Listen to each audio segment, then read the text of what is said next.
So I am going to show you how to warp a pocket-sized loom, specifically the pocket moon loom. And you can see that it's rather small, just about the size of a pocket. You've got 2.5 inches across for a beading pattern and a work area of 3.5 inches down. So 2.5 across, 3.5 down, and the overall size of the loom is about 5 inches.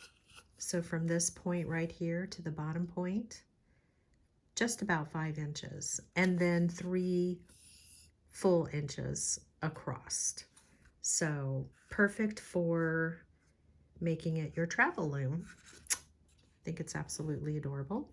I'm going to be weaving my warps with some wildfire. This is the 0.006 and this is the gorgeous blue. Now you could use a 0.5 millimeter hemp cord by Hemptique. You could use some other materials and they would just lay on the grids, because as you can see, the grids are small. All right. And by the way, there are 44 grooves. Okay. And then if you look up here at these thicker teeth on the top left, the top right, the bottom left, and the bottom right, you've got these little indentations which make it helpful to tie onto. All right. So without further ado, and now I'm setting up my loom to accommodate the pocket moon and stars. Just gorgeous, adorable, so fun. Cannot wait to make this. The pocket moon and stars pattern. This is by Danielle Wicks. So I am going to need 21 warps because I'm going to have 20 size 8/0 toho beads going across. So you always want one more warp than you do have beads going across. So this pattern has, I wrote the little numbers here, and that's just a little tip for you, by the way. I like to have the numbers going down and across. And so there's 20 beads going across. So I'm going to need 21, I wrote it down, 21 warps. All right, let me just give you a little, kind of let you know what's going on here. This is my left hand, right? And this is my right hand. And the loom is pretty much in front of my body, okay? And I am working from the spool. And so I'm not cutting a particular length of wildfire for doing the warps. I'm leaving everything attached to the spool and I'll be working from the spool. So to get started, what I want to do is I want to attach my wildfire to the top left tooth up here. All right, the one with the indentations. And so let me just make sure, I might even just like prop up here a little bit just to make sure you can see. So I'll take the wildfire and just make like a little loop. It just helps me to anchor it onto this piece right here. And you can do 2 knots, just doing some simple knots here.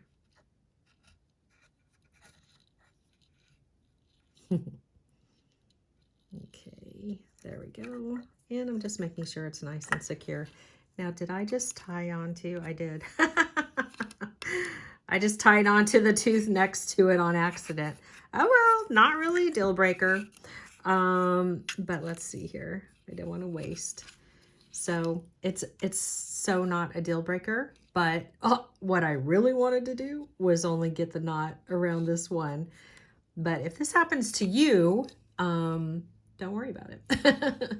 What I will say though is always make sure that between that knot, all right, the knot that we made right here, and my pointer finger, make sure that there's no looseness, okay? Lots of times people tell me that their warp is jumping out of the groove, or they're losing tension in that first warp. And what I have found is that if your knot does not follow you, right? Because again, here's my knot, and I've got the pressure in this right hand, and I'm really consciously making sure that it's nice and taut, all right?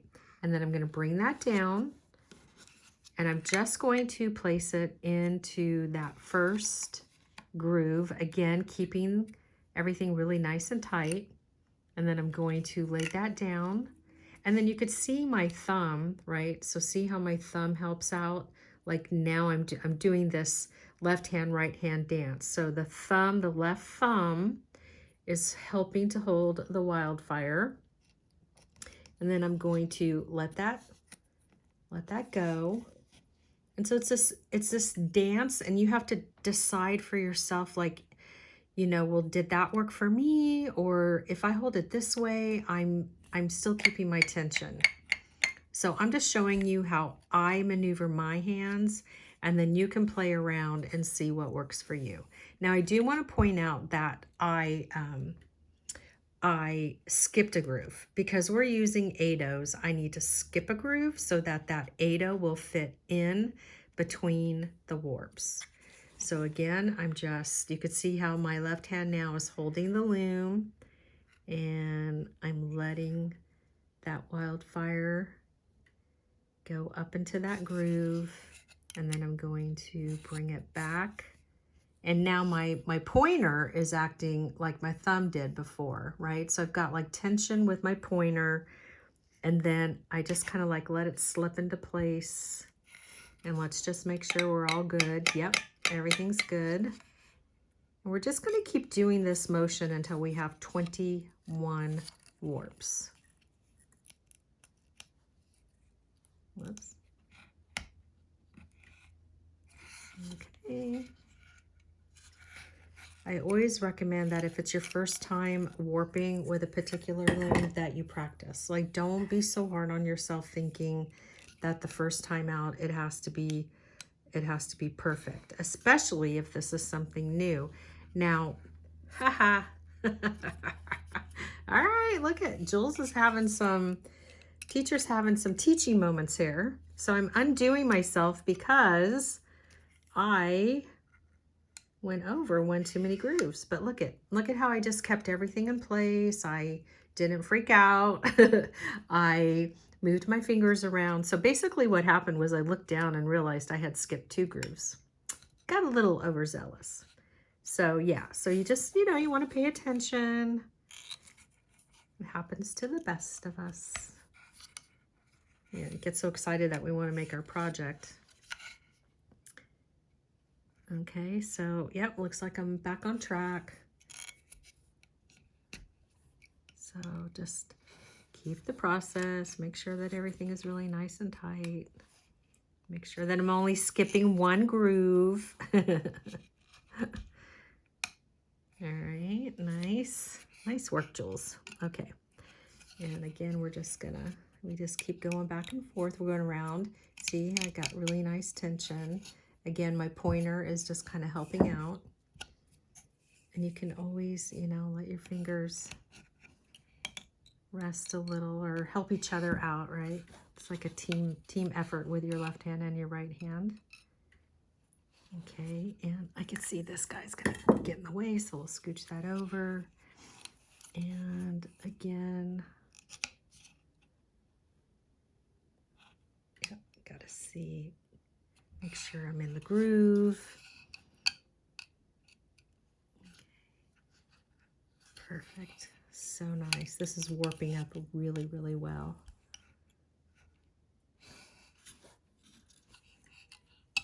And this is a lot of warps. So, this is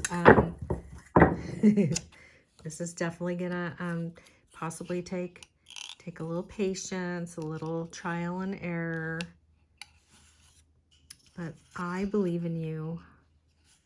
And we've got this, okay? So we're just gonna continue on.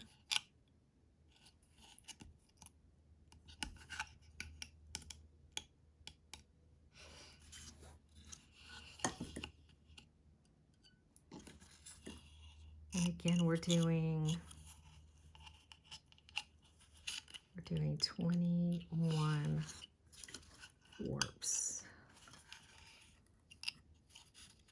Okay, and then I'm just holding this, and then you can see like every once in a while I'm just pushing the wildfire to the side.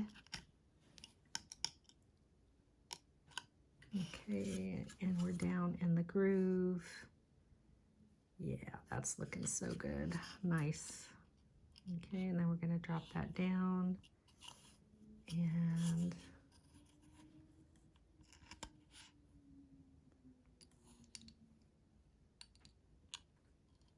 it's like I got to push back a little bit just to kind of like see the grooves and see the wildfire, and you definitely want some really good lighting. All right, so again, I'm just going to, you know, you could always do, sometimes what I do for giggles, well, not really for giggles, but like if you're making a project like this and you don't want the spool in the way, you can always like unwarp and then figure out like, well, how many yards was that? And then next time if you make the same project, you can, you know, you could just pre-cut. But it's not really that big of a deal breaker. I'm keeping the spool in place. Okay.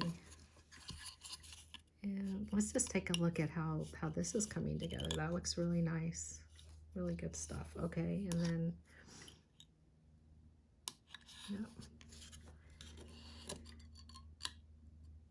I love the sound. Okay, so we're almost, whoa, whoa, whoa, whoa. Warp gone wild. Okay. I'm gonna see, I know there's 44 warps, so I know we still have a couple more to do, because skipping every one would be what, for what would that be?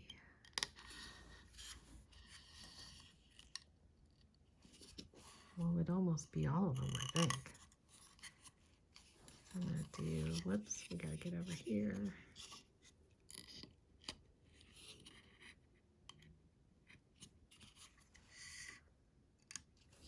Okay. So let's see what we got. And here's a little trick I just learned. So one, because sometimes it's really hard to like see the warps, right? I don't know about you, but anytime I see a loom warped, I just, oh my gosh, I almost, like, seriously, I'm getting teary-eyed. I don't know what it is. I don't know if it's just like the symbolicness of like the warps, and then you have this image. Anyway, I'm going to pull let me get myself together. Okay, 1, 2, 3, 4, 5, 6, 7, 8, 9, 10, 11, 12, 13, 14, 15, 16, 17, 18, 19, 20. Ooh, look at how close I was. I just need one more. One more. Good eyeball, girlfriend. Wait, did I just skip 2 grooves? I might have just skipped 2. Yep, okay. So this is our 21st, right? Oh my gosh, now I'm second guessing myself. Hold on. Who knew I could have so much fun with a camera and a loom? All right, 1, 2, 3, 4, 5, 6, 7, 8, 9, 10, 11, 12, 13, 14, 15, 16, 17, 18, 19, 20, 21. Perfect. So isn't that a great little tidbit right there? Just being able to look at the warps on the top. It's like you have this built-in base so that you can see the contrast between the warps and the wood, where it's so hard, you know. And how long have I been doing this? 30 years, right? I've been counting them this way, like, oh, let me do that again. So I love that little tip. Okay. All right. Now what we got to do is we need to tie off. So I don't want to lose my tension. So I'm just I'm coming over here, and I'm going to wrap the excess wildfire around a couple of times just to know that I'm really anchored. Oh, gosh, Jules.